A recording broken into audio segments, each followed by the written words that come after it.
Hey guys, welcome back. Been a little while since I shot some footage. My back's been a little screwed up. Actually, the shoulder that's holding this GoPro right now. So that is delaying things a little bit. But I'll show you what we've got here for now. We've got our pre-throttle body intake is done. We've got our snorkel into the flexible piece here to get to the enclosed air filter. And then we've got our mass airflow housing with then we've got our mass airflow housing with the straightener in it. It's got the honeycomb on this end. We've got the breather system going into here, throttle body. We've got a new bypass piece made here. This is all made of 1/8-inch thick aluminum. Same with this. This is actually two 90-degree elbows that were cut to be more like 45s and then offset to get this S-bend here. Got a reducer here. There's a reducer here. And everything else is 3-inch outside diameter. But since this is the thicker, it's not thin, like this is the only piece of thin on the whole car, is this one piece here. This is like the typical, 1.5 millimeter maybe that you would get for just normal intercooler piping or intakes, and this is all 1/8 inch thick. Anything that's a bend is cast, and anything that's not was just a straight up schedule pipe. The bend here is actually just a cut and mitered bend. Whereas the more swoopy ones like this and those are actually pieces of cast bends on this end. But we've taken quite a few inches of pipe out, considering it used to go like this over to here. Freed up a lot of room in the back. The next step that I'm going to work on for now, I've got, the wiring in here, the big three and everything, but the battery used to be right here. It's got to get relocated. I've got a battery tray for that to go behind the passenger seat. I've got a different distribution block that I'm going to use. I had originally bought this, but that's more for a stereo. I didn't want all of my distribution to be done with an Allen head. So what we're going to do is we're going to do ring terminals onto, I've got a 4-post here, positive, and another one for the negative. We've got these for the battery, so I will be using the 0 gauge here, and then we're going to go to, I've actually got a larger 250 amp circuit breaker coming. Got some nice 0 gauge wiring here, the Pioneer SPH10BT. You can see it's got a thing here that holds your phone. I have these in all my cars. It's great because when you're doing GPS, it puts it up closer to like the windshield than having it like if normally your radio was here and you like propped it up by the shifter down here, every time it gave you directions, you'd have to look down. And that's no good. With this, it's like it puts it above the radio, which is, it's pretty decent in a normal setup here, because that would put your phone here. I'm actually going to be installing the radio in here. This is going to go bye-bye, and I've got a like a kit for the JDM or the Euro or whatever that can actually put a radio in here, and that's going to make it so that my GPS is actually like this high up. I'll be able to look out the window practically and see the Waze or Google Maps giving me directions. And also when I run my gauges for my phone, I'll be able to have like my boost, intake air temps, all that kind of stuff right up here on the screen. We're back here with the Supercharged Outback. Right now, where I'm at is the electrical system is pretty much done here. Just wrapping up with that. We've got, you can see the positive distribution block here on the back. We skipped the block, and I already had a union back here that put that together pretty well. And we've got some other grounds as well. We've got a chassis ground in the car that goes to a seat bolt that's been cleaned off real good. show you, we've got all of the new wiring installed for the radio here. So this hooks into our Pioneer that's going to mount right here and hold my phone up at a height about like this, which will be perfect for gauges and GPS. And we are going to put an under the seat sub in here. I might end up just putting it on the bottom of this. A lot of little finishing touches and just things that I have to like double and triple check, and I want to change the oil on it before I start it up again. And just a lot of stuff with the electrical to go over, from moving the battery and also relocating quite a few other things like some sensors and things, and all the new hoses and pipes. So just some finishing touches. Hopefully we'll be starting her up soon here. Update for you. I had this running yesterday and everything was pretty good, which is really good considering both of these clamps were still loose. But also this coupler that goes right here, the back side of it completely caved in. I'd squeeze it to show you what it did, but it won't do that anymore because I don't know if you can tell how that's not quite round. It's got a bulge in it. That's because it's got a piece of pipe in it. The alternative to this would be for me to put the 90 on the intercooler and have a straight coupler. I'm not prepared to dive that deep back into this. This took me months to swap the pipes with working 2 jobs right now. I am a little concerned this might be a little bit of a restriction. At some point, it's probably fine now at this power level, but there's no way that's going to take me to, you know, 600 horsepower if I twin charge it.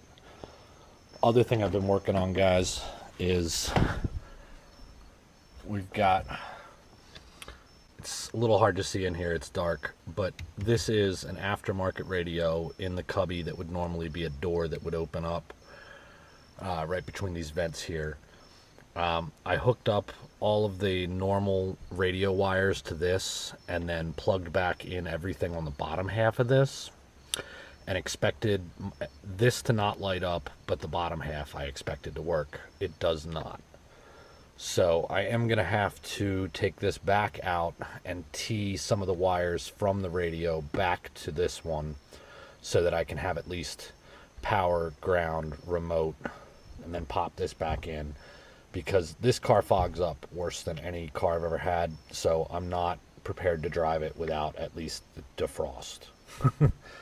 Another thing that's going on with this, you can see like right here, there's a crack, there's another crack here, another crack there, there's one here, well, 2 of them there actually, and you know, over here, and the dash is just, it's sticky. Like the whole thing, it's like, it's almost like it's like sweating glue. And up here up top, you can see this just looks terrible because there's just like dust stuck to the dash itself. So what we're gonna do is degrease that, and I am going to flock the dash at some point. For the sake of having some bass, I just wired this up real simply, and there's plenty of wire that this can get tucked underneath and be upside down, facing down at the battery. We've got our battery and all that wiring down there done. And one more really cool thing that we did, I took the Innovate wideband gauge and I hooked up the yellow wire, which is the output voltage of the gauge itself, and I rerouted that to the ECU on the right TGV. I will actually now be able to log the wideband on my phone that automatically graphs whatever fields you tell it to and gives you like the whole, you know, you might have to keep scrolling and scrolling and scrolling for, you know, an hour if it was a long drive, but it allows you to have graphed data without having to do the Google Docs and all that, because it's a lot of steps after you've logged to then take it onto Google Docs and turn it into spreadsheets to use. Hey guys, welcome back to the channel. I got the car idling in here. We're doing an idle relearn on it because the battery's been disconnected, all the pipes are new. You can see she's running good here. Not warmed up yet or anything. We're only 2 minutes into the idle relearn for the first 10 minutes of it.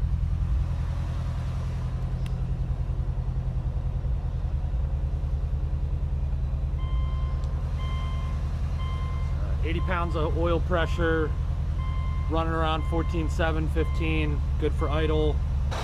Here she is running nice and smooth.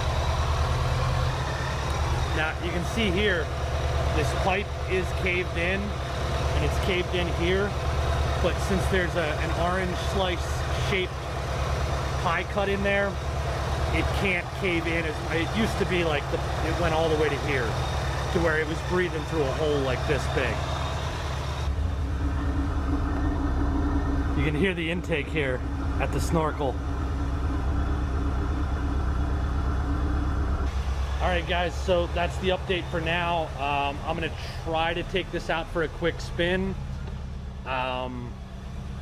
And hopefully it makes more than the 12 PSI that it was making.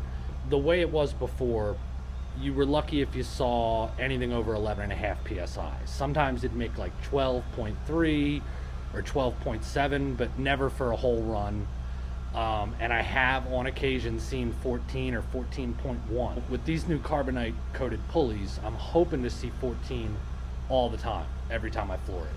We'll see how that goes. I still have to rebuild the air bypass valve on it, but I am probably going to install the meth nozzle in there, and I need to get the solenoid first, because if it doesn't have the solenoid, it'll suck the whole system down because of it being placed in a vacuum location.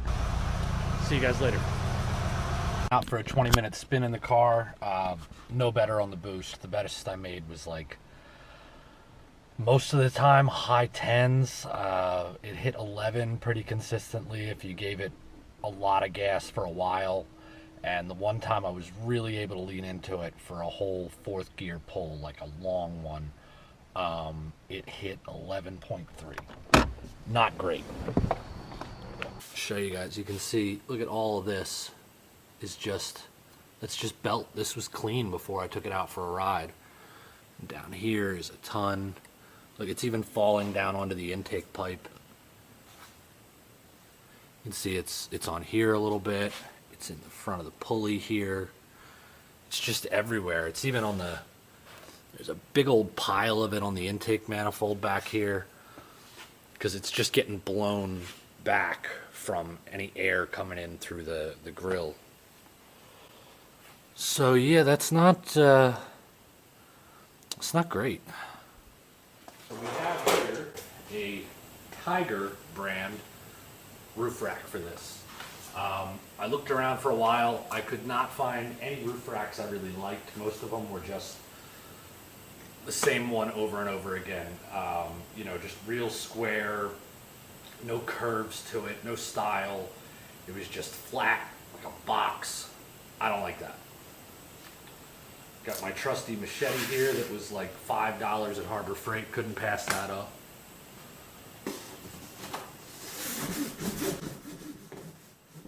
Not the sharpest. Maybe I'll use the serrated. Yeah, serrated. Much better.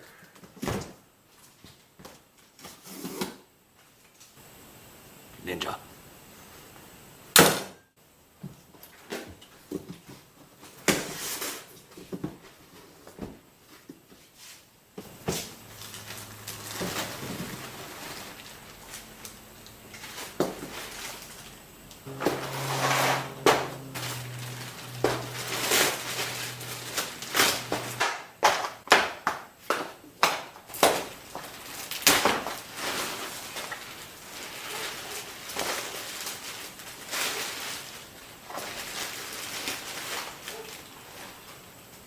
This must be the front plate that goes on it.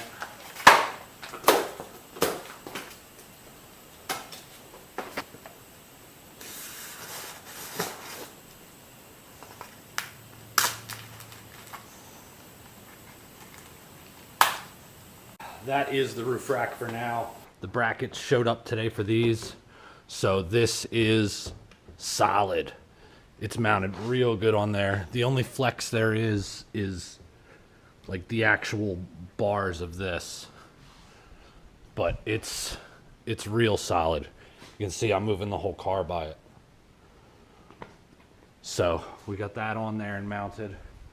I am probably gonna have to get a 5th knobby tire, another one of these grabbers, because I really, really liked the look of that on the roof.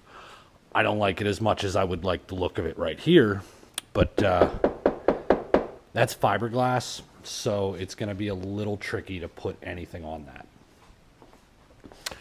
Other update for you guys.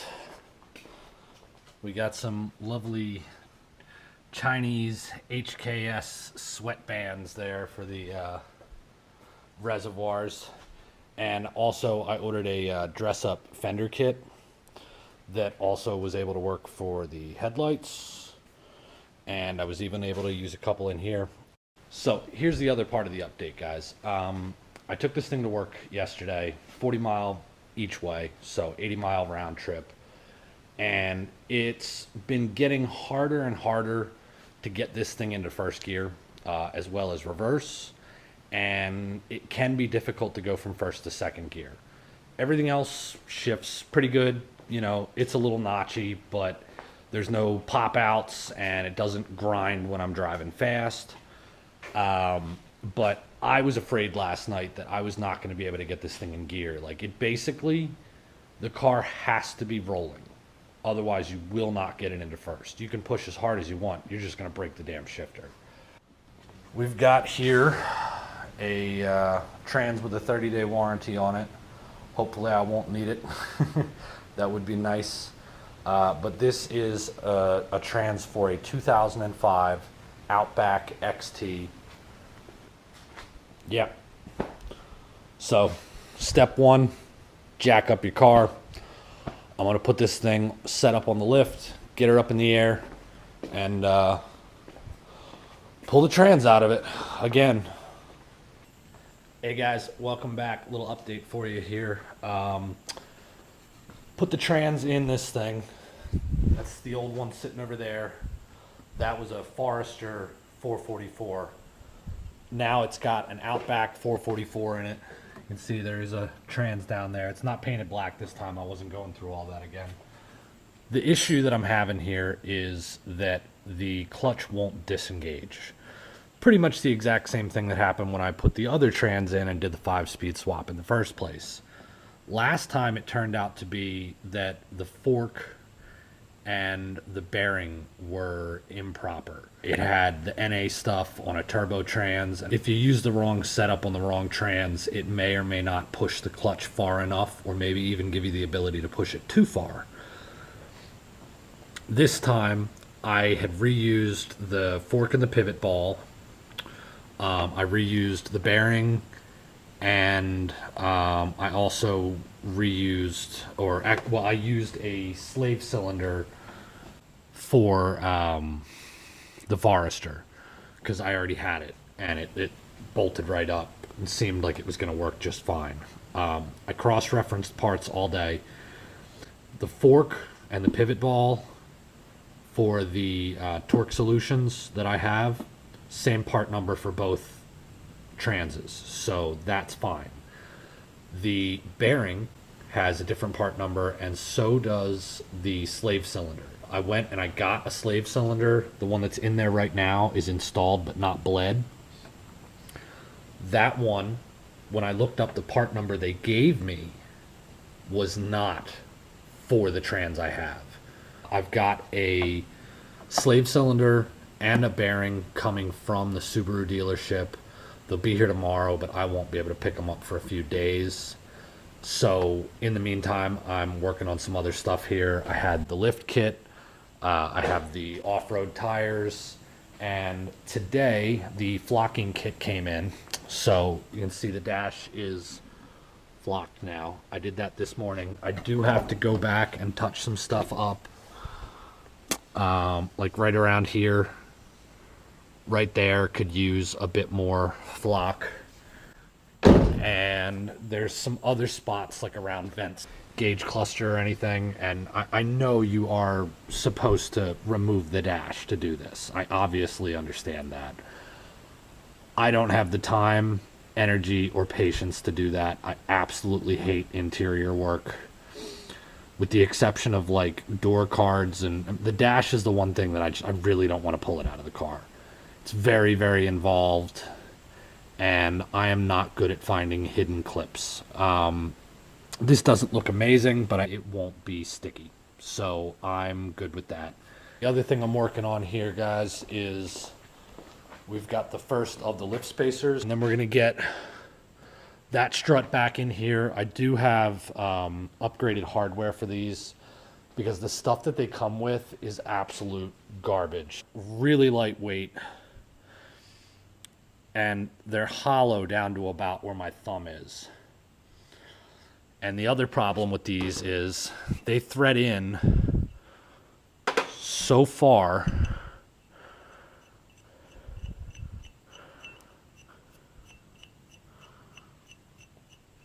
before they stop. They go in this far, which is not enough that once it goes through the body like that, you're not even going to get to the lock part of the nut. It's not even going to touch it. And if you leave these partially out like this, then it's just going to hit the nylock, and it's going to twist the stud down first because it's easier to. So all the reviews I've seen on these, the only bad thing anybody had to say was that the hardware was crap, or that it came loose on them, or that it broke.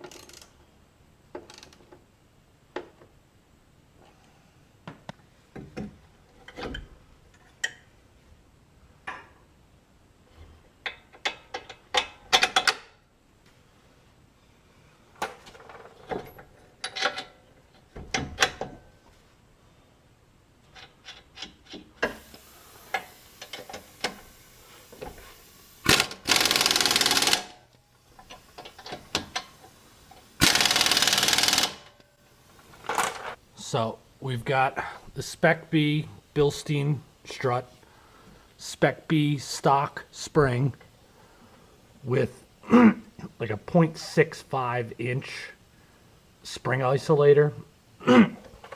There would typically be a stock isolator in there that was about this thick. So this isn't really a 0.65 lift, it's more like a 0.5. And this will actually give me more suspension travel, whereas this block up here that I've just installed only lifts the car. It doesn't actually give me any more travel. This will make the strut sit up a little higher on its stroke with the stock spring, so it's almost like putting a lift spring in there. Almost. It's not as good as that. A nice upgrade here. Clutch Masters. Right now I'm running their stage 1. Even though this thing is only making stock boost when the belt doesn't slip and less than that when it does, it's a lot of low end torque at RPMs that this clutch never imagined itself it would start slipping pretty good in either 4th or 5th on the highway. This is the FX 400. I've been running their stage 1, and this is the stage 4. I went with them because they're a reputable company. This is the cheapest Subaru clutch you're gonna get from a reputable brand that is high power. So it is a stage 4 8-puck. So let's get this thing out of the box and see what we're working with here.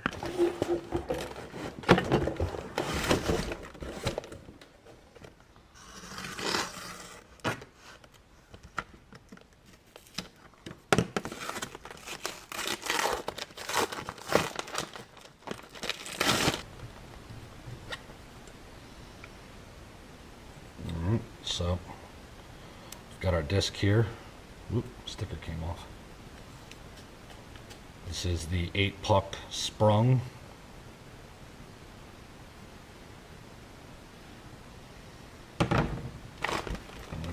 plate here, which should be exactly the same as the one that's on the car. So we are gonna get the trans out of this for like the umpteenth time since I've swapped it. And we're gonna get the two clutches on the table, compare everything. I probably didn't need one of these because done a lot of clutches. Not all in this car, obviously, but I've been working on cars since the late 90s. So, all right, guys, another update here. No, it still doesn't move. I talked to the guys from Clutch Masters today.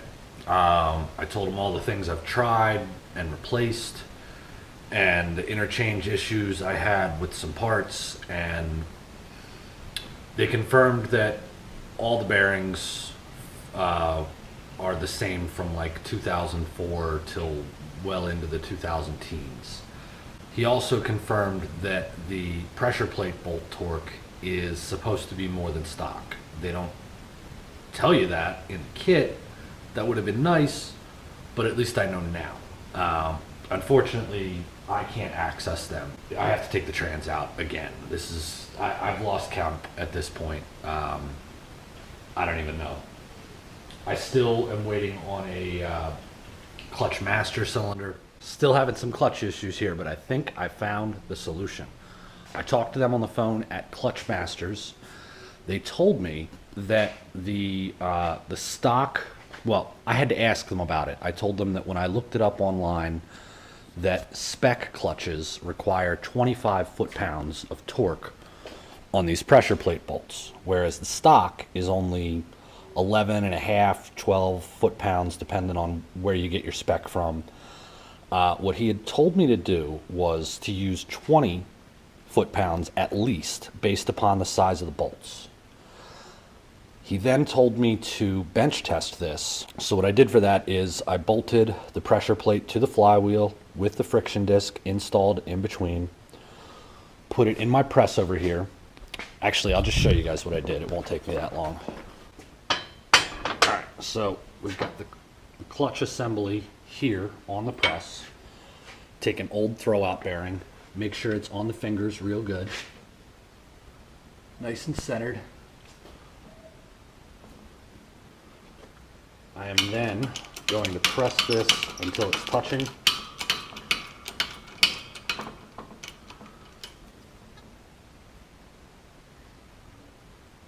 pretty good. And then initially what he told me to do was to do a 1/4 inch and see if the clutch released by taking a pick and just seeing if I could move the friction disc freely. So with a 1/4 inch depressed here, no problem, disengaged fine. I tried it at the 12 foot-pounds, and then what I did after I saw that it would release after a 1/4 inch was I took it over, and I know that at the top of the fork where the slave cylinder pushes on it, I know I'm getting a 1/2 inch of movement up there. I've measured that with a tape measure and someone on the pedal. I wanted to see, with the pivot point being further down, it's not in the middle, so a 1/2 inch there doesn't give you a 1/2 inch at the bearing. I wanted to see what the relationship between the two of those was. So what I did was I measured the movement at the bearing with a 1/2 inch movement up top. What I came out with was 5/16. That's a little bit more than a 1/4 inch.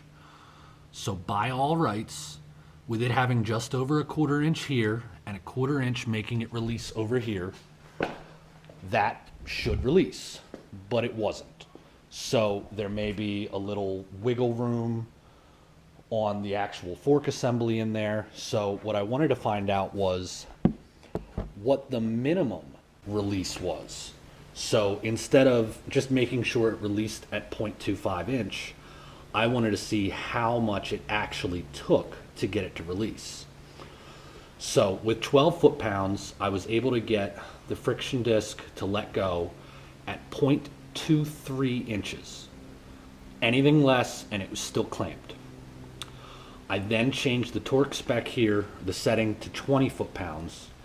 It then released at 0.21 inches, which is a half a millimeter less travel.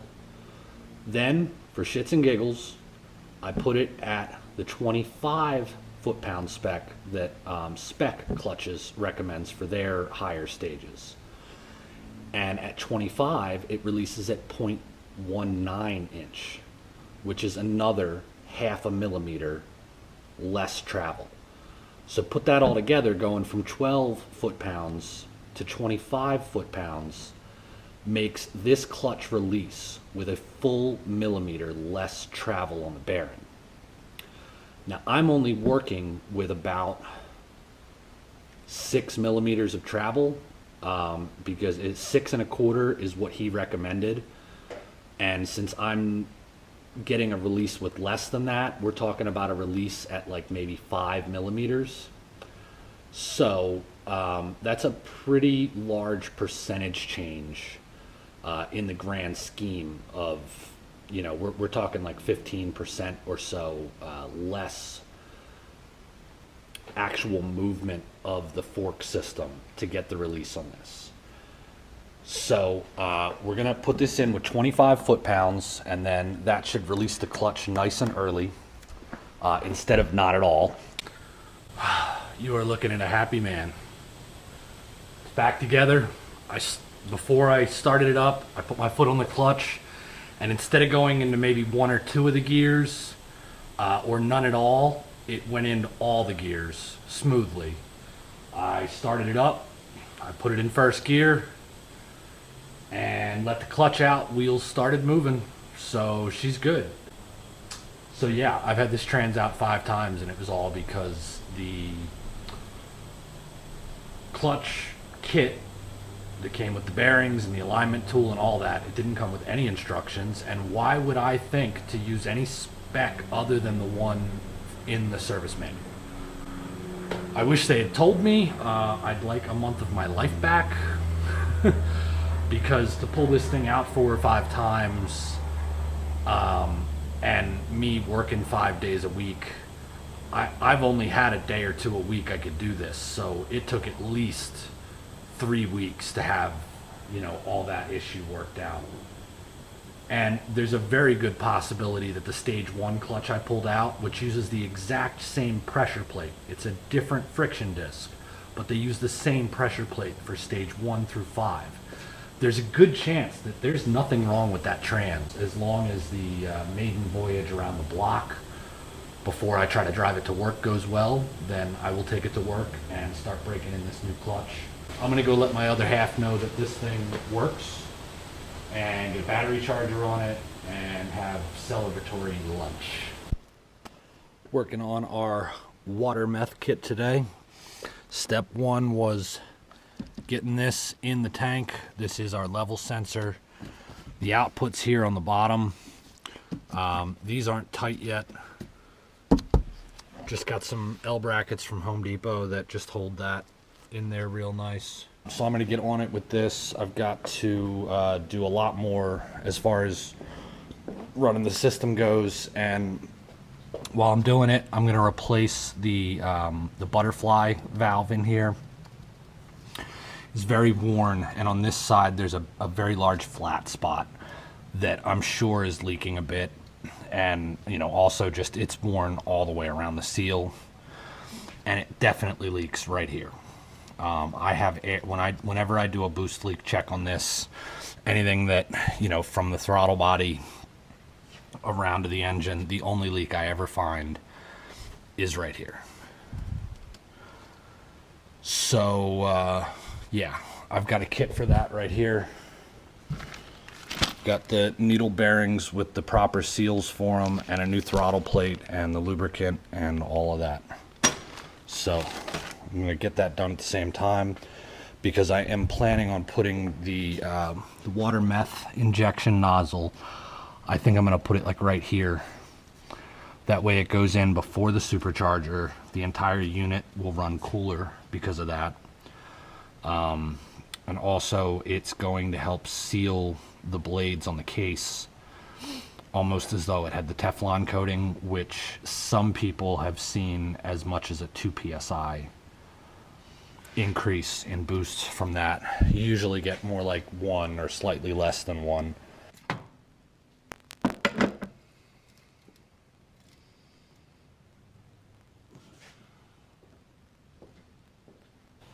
Alright guys, this here is the reason we are rebuilding this. You can see the right side of the throttle plate there on that butterfly valve is totally flattened out and the other side isn't. I've got a new one. They're supposed to be round, so that's not right. When it's closed, you can't move this, so it's you know, it works. When you have this open, there's quite a bit of shaft movement. I've even tried putting some RTV in there, and that's what's wearing that down. It's not always seating 100%. So this should help in more ways than one. All right, so I got the Eastwood, I think they call it like the nut buster or something like that. I gotta look around and see if I have a smaller attachment. This is what I was using to get the pin covers on a Subaru engine, and also the oil pump bolts.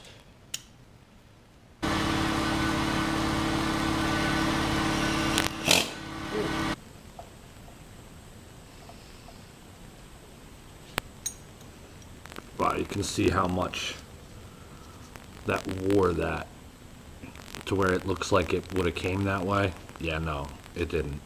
I am right now working on a tensioner. You can see I've got this very sturdy, like no wobble to this at all, really good.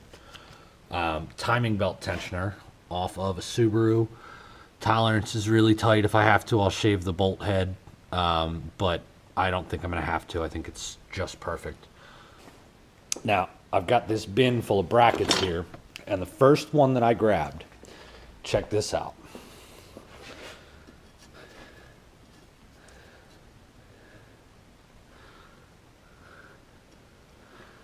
This gives me a bracket with a hole that I can put a nut and a bolt on to push down against that. It's got some shape to it so that it's going to be nice and strong and not flex too much. So what I should be able to do is just chop that off right here where my finger is and weld it right to this bracket. So this is why I don't throw things out. I've got that bracket that I showed you. Got a nut on here that I'm going to weld to it. And when I put this on here, just like this. All right, it's hard with one hand. You can see that'll sit right there. I can weld this right to the bracket. And then this makes this adjustable with either a longer bolt or just different length bolts. And the rod will actually be able to go up into the nut if you remove the bolt so that you could get more swing out of the tensioner for putting the belt on. Alright guys, we've got the welds grinded down on this a little bit. I probably should have gone back over that with a cookie because that's actually done with a cutting disc. Just going back and forth in a zigzag because I couldn't get the flap disc in there. It was too fat. But just smoothed a lot of this stuff out all over it. And I've got one coat of primer and paint on here, and it'll get at least one more coat for full coverage. All right, guys, check it out. It's all done. The adjustment that I have here is that I can use longer or shorter bolts. And if I really wanted to go nuts, I could get a thinner washer and put another nut up here so that I could lock it into place at any length and use a longer bolt. But I might have issues with the hood there because this falls in this area, so there's not a lot of room to work with. Been a bunch of different versions of this since the last time I filmed, But here's what we got going on right now. These are the things I discovered. For one, obviously having this here instead of further in with the manual tensioner, I lost some belt wrap because this belt used to come down more like this, and this wasn't there. So I added this to get some belt wrap back, because that gave me, instead of the belt going at this angle, now it comes all the way up here. This was starting to bend a bit, so I've got 2 washers with a bracket between them so that this can't pull away. When it pushes down, this can't get sprung up. Also added another support to it right here to help give it a little bit more this way. I would have loved to have put a spring on this that pulled downward so it actually took some of the tension off of this, but that was not in the cards. I was still getting some squeak on startup, so I came and I did this. Now, this doesn't do much, but it puts a little bit of tension on the back of the belt. And after doing the hydraulic tensioner, instead of just having a very tight all the time manual tensioner, I had a lot of slop back here, like the belt was slapping around quite a bit. I also added the spring into here. This is just a valve spring with like 1 coil cut off. It's enough that it gives it some tension by itself, and it should react faster than the hydraulic itself. The hydraulic takes a moment to extend and contract. I have got a brand new belt here, but first we're gonna take a look at, like, look how thick this is on there. This is insane, the amount of belt dust that's just down in everything. Now keep in mind, I just like 80 miles ago wiped all that clean. So this is like 80 miles worth of dust.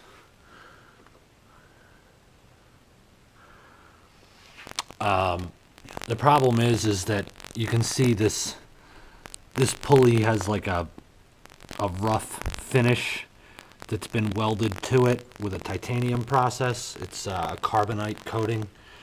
And on top of that, it has the grooves in it. So, I mean, it's really, really bitey, but it still slips. All right, guys, you can see I have got some pretty damn good wrap on this. This is probably 80% belt wrap. I am still getting some squealing, but what we've done is I had ordered up this pulley. This is a stock one, and I don't know if you can see it there. It's bent right here. So I was thinking about popping this out with a chisel, just heating it up a little bit and peening that in, but TBSC shop, Thunderbird Super Coupe shop, sent me this that was in better shape. It wasn't this clean. I repainted this, just a quick job. It was like 35 degrees out. I was using a heat gun while I painted it and then brought it in to dry on a radiator in the house. You can see it's this much bigger. This is like a 2.8-inch pulley. This right here is like a 3.1. So that's going to turn our boost down a little bit. All right, guys, here we are with the stock pulley on there. It should have less potential for boost, as in a lower PSI, because it's going to spin slower. It's going to be probably 1,500, maybe a little more than 1,500 RPM slower to spin the blower. So I'm going to see a drop in boost, but since it's been slipping so bad, I know this thing can make like 15. I've seen it. I've seen it do 14 quite a bit, and, you know, mid 13s and stuff. And then other times I'll take it out and I can't get more than 11.5, maybe 12.3, 12.5 tops. I would rather have it reliably make 13 or so and just do it all the time. I don't want to floor it one time and all of a sudden it's 11 and I'm like, what the fuck's wrong with the car?